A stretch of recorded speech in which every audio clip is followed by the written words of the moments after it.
Hello everyone, welcome back to the Storm 33. I am Tatiana. I'm here with our sermons for April the 13th, 2024. We'll be reading 1 Kings chapter 22 in the Old Testament. So let's begin. Hold on. Okay, and they continued 3 years without war between Syria and Israel. And it came to pass in the 3rd year that Jehoshaphat, the king of Judah, came down to the king of Israel. And the king of Israel said unto his servants, know you that Ramoth and Gilead is ours, and we be still, and take it not out of the hand of the king of Syria. And he said unto Jehoshaphat, wilt thou go with me to battle to Ramoth Gilead? And Jehoshaphat said to the king of Israel, I am as thou art, my people as thy people, my horses as thy horses. And Jehoshaphat said unto the king of Israel, inquire, I pray thee, at the word of the Lord today.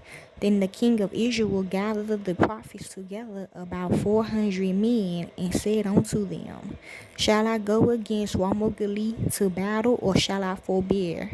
And they said, go up, for the Lord shall deliver it into the hand of the king. And Jehoshaphat said, if there's not here a prophet of the Lord, besides that we might inquire of him. And the king of Israel said unto Jehoshaphat, there is yet one man, Micaiah the son of Imlah, by whom we may inquire of the Lord.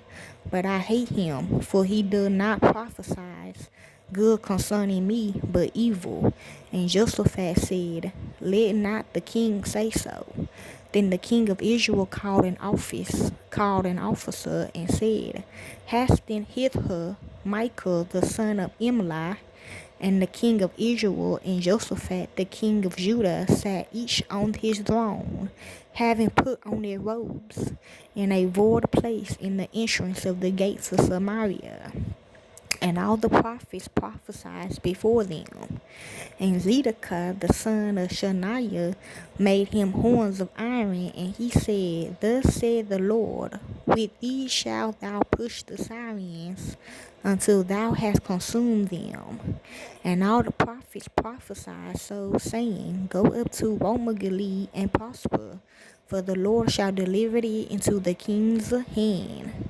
And the messenger that was gone to call Micaiah spake unto him, saying, behold now, the words of the prophets declare good unto the king with one mouth. Let thy word, I pray thee, be like the word of one of them, and speak that which is good.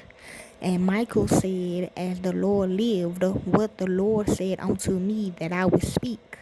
So he came to the king, and the king said unto him, Micaiah, shall we go against Ramoth Gilead to battle, or shall we forbear? And he answered him, go and prosper, for the Lord shall deliver it into the hand of the king. And the king said unto him, how many times shall I adjure thee, that thou tell me nothing but that which is true in the name of the Lord?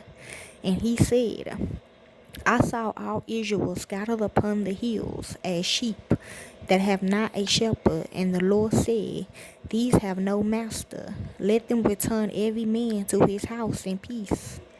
And the king of Israel said unto Jehoshaphat, did I not tell thee that he will prophesy no good concerning me, but evil? And he said, hear thou therefore the word of the Lord. I saw the Lord sitting on his throne, and all the hosts of heaven standing by him on his right hand and on his left. And the Lord said, we shall pursue Ahab, that he may go up and fall at Ramoth Gilead. And one said on this manner, and another said on that manner. And there came forth a spirit, and stood before the Lord, and said, I will pursue him. And the Lord said unto him, wherewith? And he said, I will go forth, and I will be a lying spirit in the mouth of all his prophets. And he said, thou shalt persuade him, and prevail also. Go forth and do so. Now therefore, behold, the Lord hath put a lying spirit in the mouth of all these thy prophets, and the Lord hath spoken evil concerning thee. But Zedekiah the son of Shaniah went near and smote Micaiah on the cheek, and said, Which way went the Spirit of the Lord for me to speak unto thee? And Micaiah said, Behold, thou shalt see in that day, when thou shalt go into an inner chamber to hide thyself.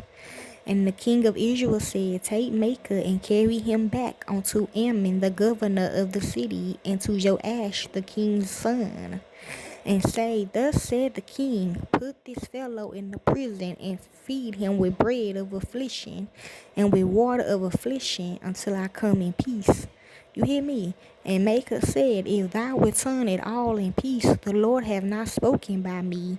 And he said, Hearken, O people, every one of you. So the king of Israel and Jehoshaphat, the king of Judah, went up to Ramoth Gilead. And the king of Israel said unto Jehoshaphat, I will disguise myself and enter into the battle, and put thou on thy robes. And the king of Israel disguised himself and went into the battle. But the king of Syria commanded his 32 captains that have ruled over his chariots, saying, Fight neither with small nor great, save only with the king of Israel. And it came to pass, when the captains of the chariots saw Jehoshaphat, and they said, Surely is the king of Israel. And they turned aside to fight against him, and Jehoshaphat cried out. And it came to pass, when the captains of the chariots perceived that it was not the king of Israel, that they turned back from pursuing him. And a certain man drew a bow at a venture, and smote the king of Israel between the joints of the harness. Wherefore he said unto the driver of his chariot, Turn thy hand and carry me out of the host, for I am wounded. And the battle increased that day, and the king was stayed up in his chariot against the Syrians, and died at even, and the blood ran out of the wound into the midst of the chariot. And there went a proclamation throughout the host about the going down of the sun, saying, Every man to his city, and every man to his own country. So the king died and was brought to Samaria, and they buried the king in Samaria. And one washed the chariot in the pool of Samaria, and the dogs licked up his blood, and they washed his armor according unto the word of the Lord which he spake. Now the rest of the acts of Ahab, and all that he did, and the ivory house which he made, and all the cities that he built, are they not written in the book of the Chronicles of the king of Israel?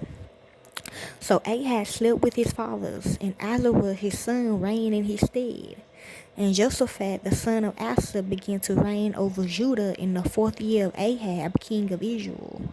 Jehoshaphat was 35 years old when he began to reign, and he reigned 25 years in Jerusalem, and his mother's name was Uzbah, the daughter of Shehi. And he walked in all the ways of Asa his father. He turned not aside from it, doing that which was right in the eyes of the Lord. Nevertheless, the high places were not taken away, for the people offered and burnt incense yet in the high places. And Jehoshaphat made peace with the king of Israel. Now the rest of the acts of Jehoshaphat and his might that he shewed, and how he warred, are they not written in the book of the Chronicles of the king of Judah? And the women of the Sodomite, which remained in the days of his father Asa, he took out of the land. There was then no king in Edom, a deputy was king. Jehoshaphat made ships to Tarshish to go to Ophir for gold, but they went not, for the ships were broken at Elizabeth.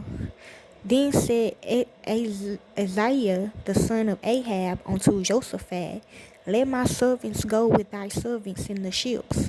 But Jehoshaphat would not. And Jehoshaphat slept with his fathers, and was buried with his fathers in the city of David his father.